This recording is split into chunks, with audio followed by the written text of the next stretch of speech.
Bienvenue sur le podcast Légitime, le podcast déculpabilisant pour toi qui t'es déjà senti trop ou pas assez. Moi c'est Clémentine, je suis coach confiance et estime de soi et je t'accompagne à reconnecter avec qui tu es, assumer ta personnalité et enfin te libérer du regard des autres. Mon objectif, que tu fasses péter tous tes verrous, que tu oses être toi et que tu ailles à fond vers la vie de tes rêves.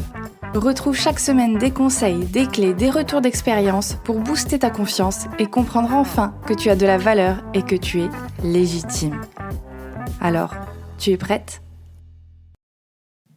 Hello, bienvenue dans ce nouvel épisode de Légitime et dans cet épisode j'avais envie de remettre l'église au centre du village concernant le développement personnel. J'entends encore bien trop de personnes qui se moquent du développement personnel, qui s'y retrouvent pas, qui sont très critiques envers le développement personnel et je le comprends totalement, mais je trouve ça dommage parce que je me dis comment on peut être réticent à vouloir s'épanouir ? Comment on peut être réticent à vouloir être plus heureux ?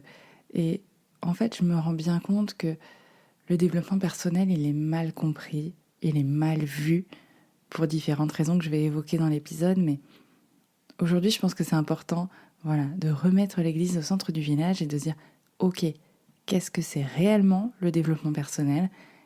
Comment ça devrait être perçu ? Bien que j'ai pas envie de faire une injonction supplémentaire, mais tu comprendras pourquoi. Et même si toi, je sais que tu m'écoutes et que tu es déjà dans cette optique de développement personnel, sinon tu serais pas là, je t'invite quand même à écouter parce qu'il y a peut-être certains concepts dans lesquels tu te retrouves pas.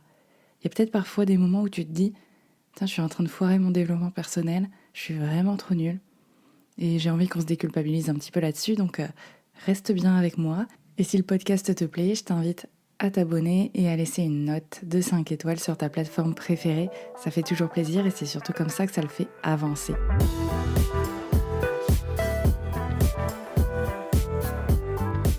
Pendant des années, j'ai vraiment eu aucune connaissance de ce que c'était le développement personnel.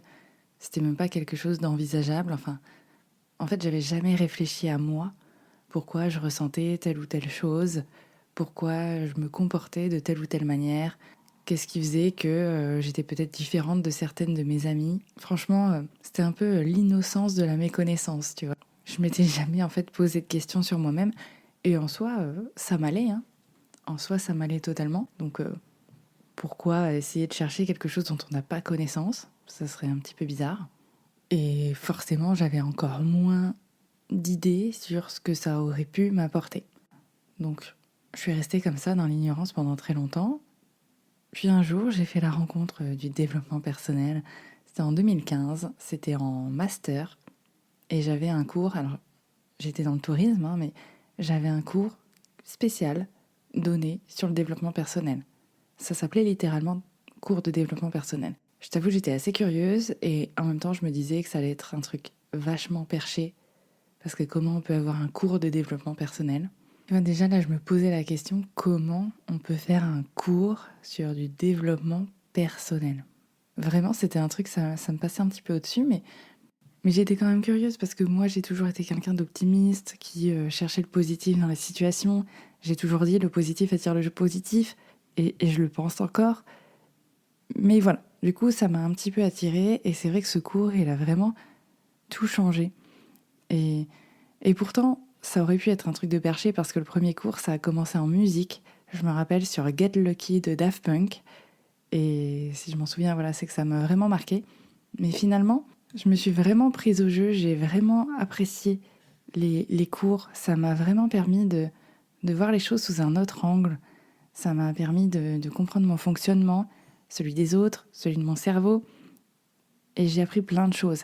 Et c'est là où j'ai commencé à lire des bouquins sur le développement personnel, à regarder des vidéos, à en apprendre toujours de plus en plus. Et le problème quand tu te lances comme ça dans un nouveau sujet et que tu commences à en apprendre plus, c'est à ce moment-là que ça commence à partir dans tous les sens.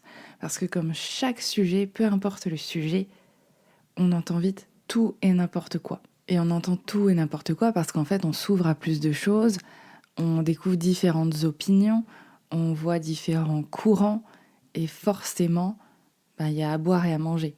Vraiment comme dans tous les sujets. Pareil quand tu prends le sport, ne serait-ce que la course à pied. Est-ce qu'on s'étire avant, après? Est-ce qu'on s'étire pas du tout?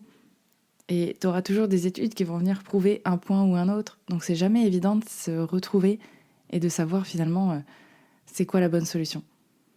Et tu vois, je pense que c'est ça un des points déjà problématiques. C'est quoi la bonne solution? Comme s'il y avait vraiment une solution adaptée à tous. Et je pense que ça, c'est déjà une partie du problème.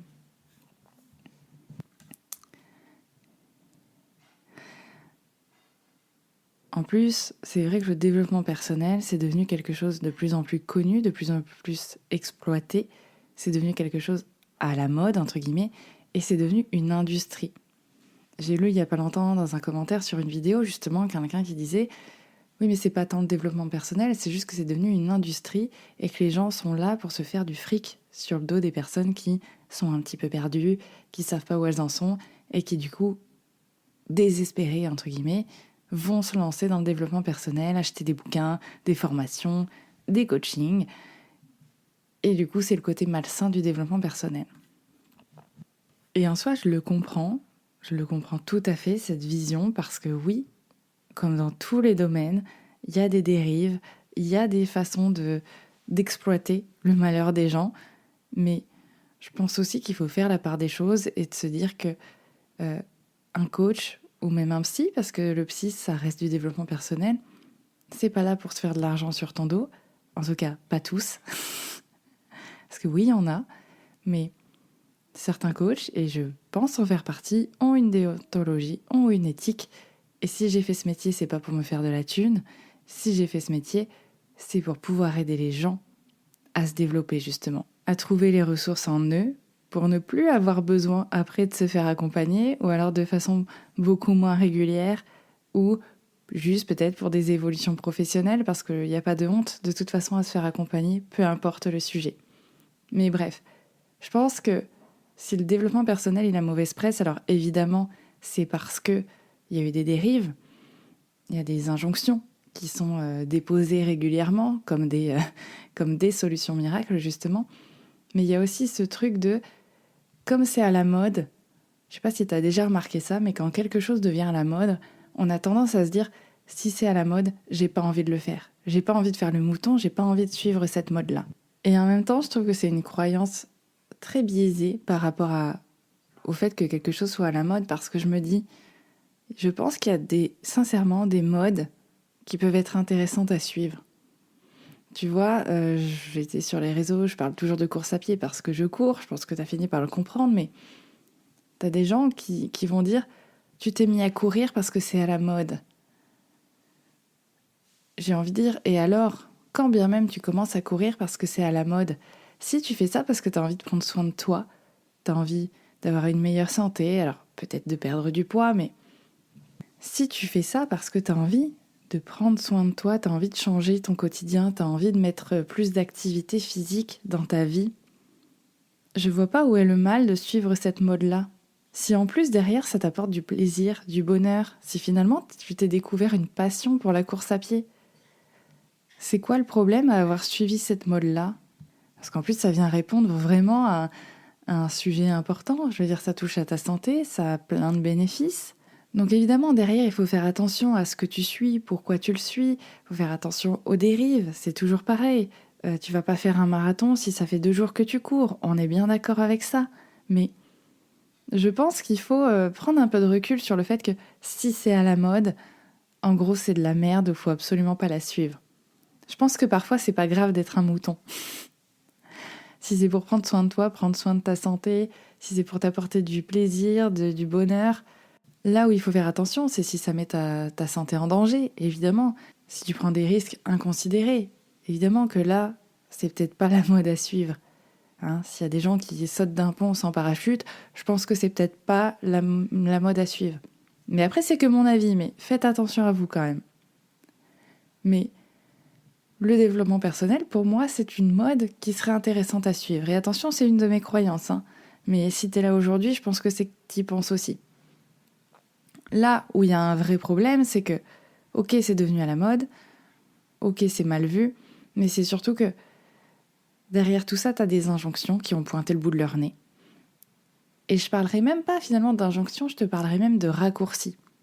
C'est-à-dire que on a pris des principes et oui, peut-être pour vendre, pour faire du business derrière ou pour vendre le bonheur facile pour les nuls, on a pris des principes et on les a raccourcis sans vraiment expliquer le pourquoi du comment.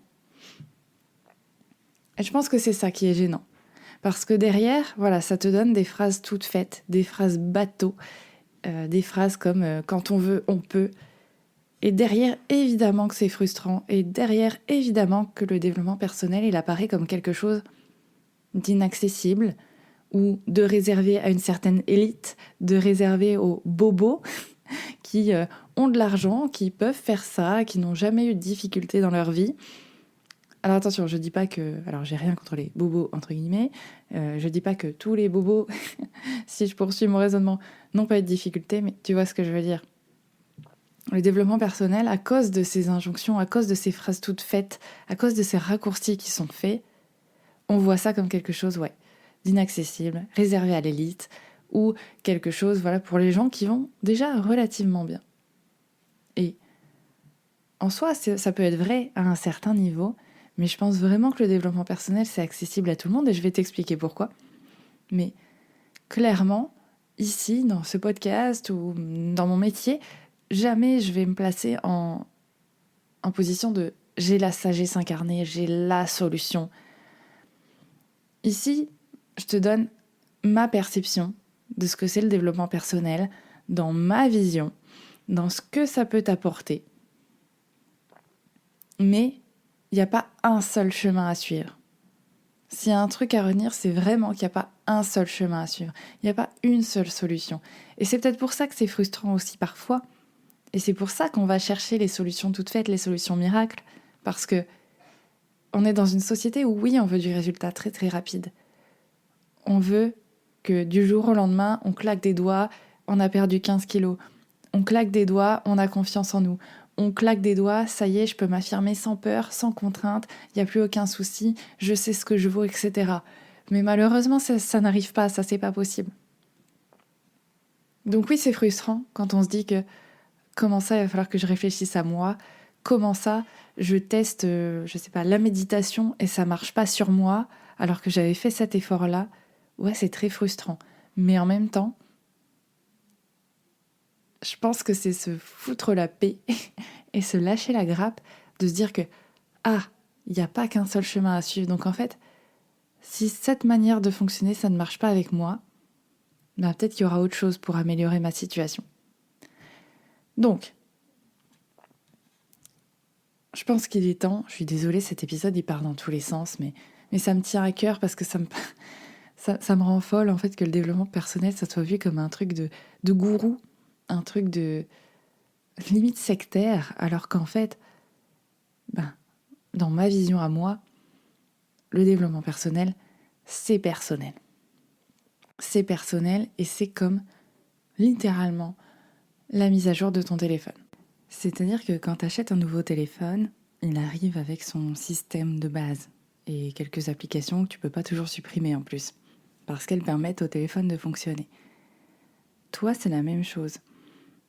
Tu nais avec des applications, des programmes de base, respirer par exemple, mais derrière ça, si je reprends l'exemple de mon téléphone, tu vas ajouter des applications, en fonction de tes expériences, de ton évolution de vie, de ce dont tu as besoin sur le moment. Par exemple, si tu vas partir en vacances, peut-être que tu vas rajouter une application météo qui est un peu plus précise que celle de ton téléphone. Ou si tu es célibataire et qu'aujourd'hui tu cherches à rencontrer quelqu'un, tu vas ajouter des applications de rencontre. Applications que, dans ton évolution personnelle, si à un moment donné, tu finis par être en couple, tu vas peut-être supprimer cette application de rencontre.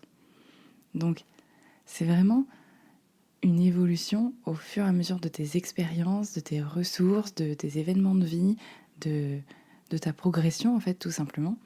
Tu ajoutes, tu retires certaines applications qui te servent ou pas. Il en est de même que, parfois, sur ton téléphone, il va falloir faire des mises à jour. Soit du téléphone complet, du système, soit de certaines applications, parce que justement, elles fonctionnent un peu moins bien, et tu vas pouvoir les améliorer. changer quelques petits paramètres qui vont permettre de les utiliser plus facilement, de façon plus fluide. Te concernant, c'est la même chose. En fait, le développement personnel, toujours de la façon dont moi je le vois, c'est vraiment comme si tu faisais des mises à jour de certaines de tes applications, de certains de tes fonctionnements. Tu vois, par exemple, si, je sais pas, dès que tu es en colère, tu te mets à pleurer, ben, peut-être que c'est une application qui t'a servi à un moment donné, qui t'a protégé, qui t'a permis de faire face à une expérience. Mais peut-être qu'aujourd'hui, ben, dans ton domaine professionnel, personnel, ça te pose problème. Peut-être qu'aujourd'hui, ça a un impact parce que du coup, tu n'oses pas affirmer tes besoins, tu n'oses pas poser tes limites parce que tu te dis, ça va me mettre en colère, je vais me mettre à pleurer, je vais passer pour une con et du coup, il vaut mieux que je dise rien, il vaut mieux que, tant pis, je me laisse marcher sur les pieds, tant pis, je demande pas cette amélioration de mon temps de travail, etc. parce que de toute façon, ça va mal finir. Et aujourd'hui, du coup, tu rentres dans un schéma où tu t'empêches de faire des choses, tu t'empêches de saisir des opportunités parce que tu sais que tu as ce comportement-là qui va se déclencher. L'idée, c'est, dans le développement personnel, de dire « Ok, ça aujourd'hui, ça me handicape. Ça aujourd'hui, ça me bloque dans mon épanouissement, dans mon évolution, pro, perso. Qu'est-ce que je peux faire pour venir améliorer ça ? Pour peut-être avoir un comportement qui va être ajusté, atténué, nuancé. Qu'est-ce que je peux faire ? Qu'est-ce que je peux mettre en place pour qu'aujourd'hui j'ai un comportement qui soit plus aidant pour moi ? Qu'est-ce qui va me permettre de peut-être comprendre cette émotion, comprendre pourquoi à chaque fois je pleure et comprendre comment du coup je peux agir, je peux gérer mes ressentis, mes émotions, mes comportements pour être capable de m'exprimer sans avoir ces débordements à chaque fois. Le développement personnel, c'est aussi, vraiment, si tu es submergé par certaines émotions, par le stress, par l'anxiété, si tu as l'impression d'être triste trop longtemps, le but, c'est vraiment de venir apprendre à se connaître pour comprendre tes fonctionnements, tes mécanismes et avoir un pouvoir dessus. Plutôt que de te laisser subir les choses et les événements, c'est de reprendre le pouvoir en fait sur ta vie, tout simplement. Mais à aucun moment, il s'agit de respecter certaines injonctions, certaines façons de faire qui seraient mieux que d'autres, à aucun moment, parce que ça fonctionnera pas.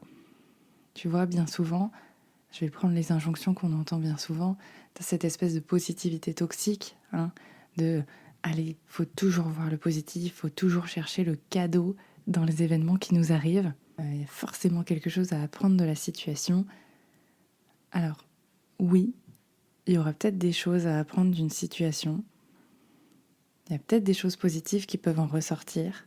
D'accord, mais je ne suis pas du tout d'accord avec le fait de faire comme si les événements négatifs n'avaient jamais existé. Parce qu'évidemment, quand on pense comme ça, qu'on essaye de dire aux gens « c'est bon, essaye de penser positif, ne pense que positif, tu verras, ça va changer ta vie », je veux dire, je sais pas, tu viens de perdre quelqu'un de ta famille, tu viens de perdre ton job, tu viens de vivre un événement assez traumatique, je suis pas sûre que tu aies envie de sourire et de dire « ouais, c'est vrai, quel est le cadeau ?» Je pense pas que tu aies envie de penser au cadeau tout de suite. Surtout que dans certains événements, j'ai quand même du mal à voir où tu pourrais trouver un cadeau. Je pense aux personnes qui perdent leurs enfants, par exemple. J'ai pas d'enfant moi-même, mais je pense que c'est assez traumatisant et que le cadeau, faut aller le chercher quand même bien loin. Et que les personnes qui se prendraient ça comme message, comme remarque, je pense qu'elles auraient juste envie de te coller un poing dans la tronche. Parce qu'on est bien d'accord que quand on vit quelque chose de désagréable, on n'a pas du tout envie d'entendre « Allez, souris, ça va aller, t'inquiète, c'est pas grave ». Non, moi je pense que c'est plutôt intéressant de se dire « Ok, là c'est la merde, ok, là je suis triste, ok, là je suis en colère, ok, là je suis en train de vivre une situation de merde ». Je pense que c'est important, ne serait-ce que pour se connaître, d'accepter que ça arrive, qu'on est en train de ressentir ces émotions-là, de pas essayer de les contrer, de pas essayer de les renier, pas essayer de les entretenir même, mais juste, ok, aujourd'hui, tout de suite, je ressens ça, c'est pas agréable, mais je m'autorise à ressentir ça et ça prendra le temps que ça prendra, mais j'arriverai à remonter la pente. J'arriverai à m'en sortir. J'arriverai à de nouveau sourire, j'arriverai à de nouveau profiter de la vie, mais j'ai quand même le droit de dire que là, ça ne va pas.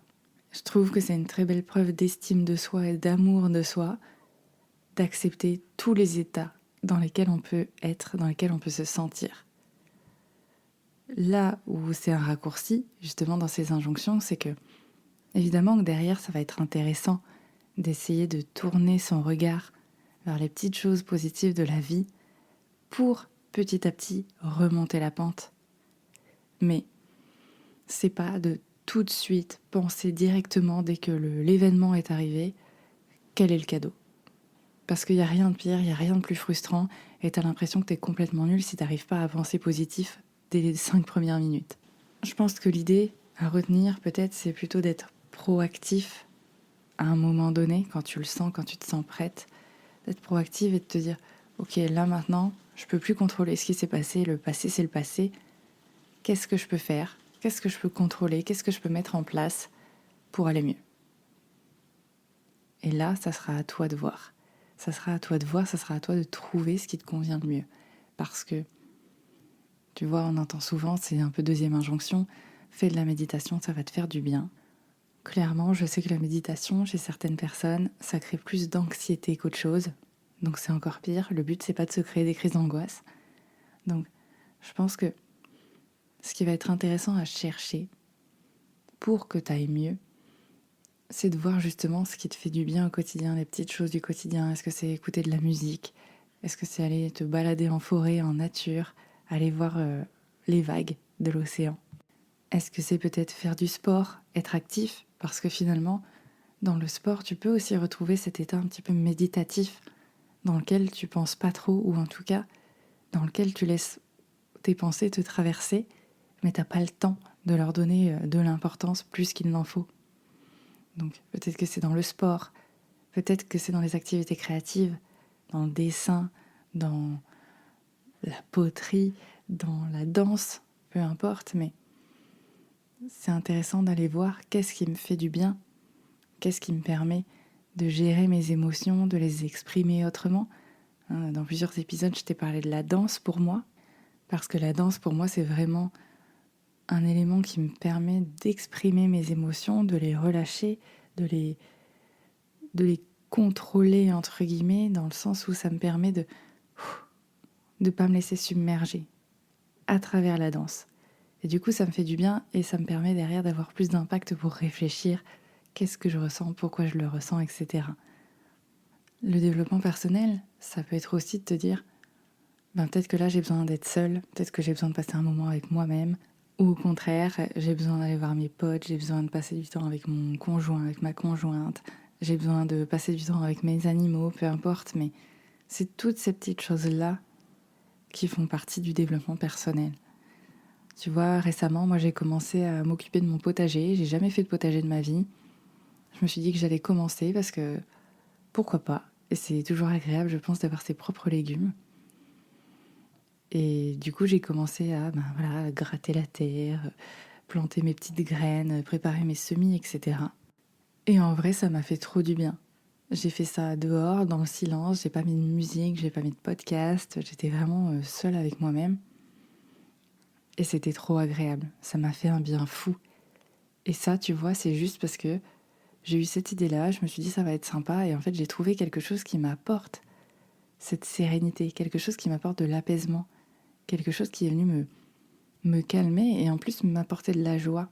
Mais toi qui m'écoutes, peut-être que tu vas te dire oh là là, moi jamais de la vie, mettre mes mains dans la terre, ça me dégoûte, et tu vois, ça serait ok. Donc, encore une fois, c'est pas parce que moi ça me fait du bien que toi ça te fera du bien. Et c'est pour ça que j'insiste encore et encore, le développement personnel, c'est personnel. C'est important d'aller voir ce qui te convient à toi. Ça me rappelle une autre injonction qu'on peut entendre. On entend beaucoup soyez authentique. Et c'est vrai que je pense que ça peut faire sourire parce que déjà on l'entend partout. Il faut être authentique. Moi je suis authentique.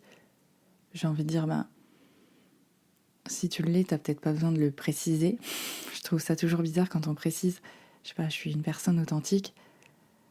Bah, t'as pas besoin de le préciser. Dans ce cas-là, normalement, ça va se voir. Ça va se ressentir que t'es en accord avec tes valeurs, avec tes besoins, tes envies. Mais évidemment, je trouve que ça fait toujours un peu sourire dans le sens où, ok, être authentique, mais qu'est-ce que ça veut dire? Et surtout, parfois, on sait déjà pas trop qui on est vraiment. On a du mal à savoir, on a du mal à trouver sa place, on a du mal à savoir qui on est, tout simplement. Alors, comment on fait pour montrer de l'authenticité quand on ne sait pas vraiment quelle est notre authenticité à nous? Et en plus, je dirais que dans les faits, dans la vraie vie, entre guillemets, c'est pas toujours évident d'être 100% authentique tout le temps. C'est pas 100% évident. Je veux dire, quand tu as une valeur famille, par exemple, qui est très importante, et que là, peut-être c'est compliqué financièrement, tu vas peut-être aller accepter un travail qui répond pas à 100% à tes valeurs, mais qui te fait gagner pas mal d'argent, plutôt qu'un travail qui correspond à 100%, mais qui est mal payé et qui te permettra pas de faire vivre ta famille. C'est un peu bateau comme exemple, mais c'est sûr que c'est génial de s'accrocher à ses valeurs, d'être 100% toujours aligné avec tes valeurs, mais je pense qu'en fonction des situations, en fonction des contextes, en fonction des personnes, parce qu'il y a des personnes avec qui t'as pas envie d'être 100% toi-même parce que tu te dis que de toute façon, ça va créer du conflit. Alors, pas parce que ça va déplaire à la personne, mais parce que toi, t'as pas envie d'expliquer pourquoi tes valeurs c'est ça, pourquoi tu fonctionnes comme ça, et que t'as pas envie de t'emmerder à perdre ton temps avec certaines personnes. Parce qu'évidemment, je te conseillerais jamais de, de biaiser, de renier ta personnalité face aux autres, hein, évidemment. Là, c'est juste au cas où t'as pas envie d'expliquer qui tu es à quelqu'un qui sera peut-être fermé en face de toi. Du coup, ce conseil, cette injonction qu'il faut absolument être authentique pour être bien dans sa vie, là encore, c'est à prendre avec des pincettes. Là encore, il faut éviter les raccourcis. Parce qu'évidemment, je pense que le plus important, c'est d'être honnête avec soi-même. C'est d'être capable de se dire, ok, ça répond à mes valeurs, ça n'y répond pas. Et de se dire, ok, si là j'ai renié un petit peu mes valeurs, savoir pourquoi tu l'as fait, comprendre peut-être quelle autre valeur c'est venu combler. Mais voilà, je suis pas sûre qu'on puisse être 100% authentique 100% du temps. En tout cas, si jamais ça n'arrive pas tout le temps, ben, je pense que c'est pas la peine de se culpabiliser et de se dire putain, je suis une mauvaise personne parce que là j'ai pas montré qui j'étais ou parce que là j'ai pas respecté ce que je dis d'habitude. Non, juste je pense qu'on est des êtres humains et c'est normal qu'on soit pas toujours 100% linéaire. Bref, je vais pas te faire toutes les injonctions possibles et inimaginables que tu peux avoir dans le développement personnel parce qu'évidemment il y en a beaucoup. Évidemment qu'on entend souvent il faut faire ci, il faut faire ça. Mais je pense que c'est surtout beaucoup de raccourcis et que ce qui peut t'aider, c'est déjà simplement d'être attentive à toi, à ce que tu ressens, à ce que tu aimes faire, à ce qui t'apporte de la joie, à ce qui te fait plaisir, à ce qui te détend, même si c'est peut-être tricoter ou faire la vaisselle. Je sais qu'il y a des personnes qui sont presque en état méditatif en faisant la vaisselle. Moi, c'est pas mon cas. Mais peut-être déjà, penche-toi là-dessus, penche-toi sur ce qui te fait du bien. Et ensuite, tu verras si ça t'aide à évoluer, si ça t'aide à passer le cap, si ça t'aide à saisir plus d'opportunités. Si c'est pas le cas, ben, peut-être que oui, tu auras besoin de te faire accompagner pendant un temps, que ce soit une séance, 3 mois, 6 mois. Ça, peu importe, ça dépend de où tu en es aujourd'hui. Peut-être que ça fera partie de ton développement personnel et que tu auras envie de gagner un peu du temps plutôt que de le faire seul. Et si c'est ton cas, ben, on peut s'appeler, tu peux réserver ton café virtuel dans la description. Et peut-être que tu auras juste besoin de faire ton cheminement seul et c'est aussi ok. Mais dans tous les cas, il y a des solutions. Les solutions, c'est toi qui les as. C'est toi qui as les ressources. C'est toi qui sais que s'il te manque certaines ressources, tu pourras aller les chercher. Ou pas complètement. Et dans ce cas-là, tu feras appel à certaines personnes autour de toi. Mais vraiment, je pense que le développement personnel, il faut arrêter de s'en faire une montagne, comme si c'était un truc inaccessible. Comme si c'était quelque chose réservé à une élite ou à certaines personnes.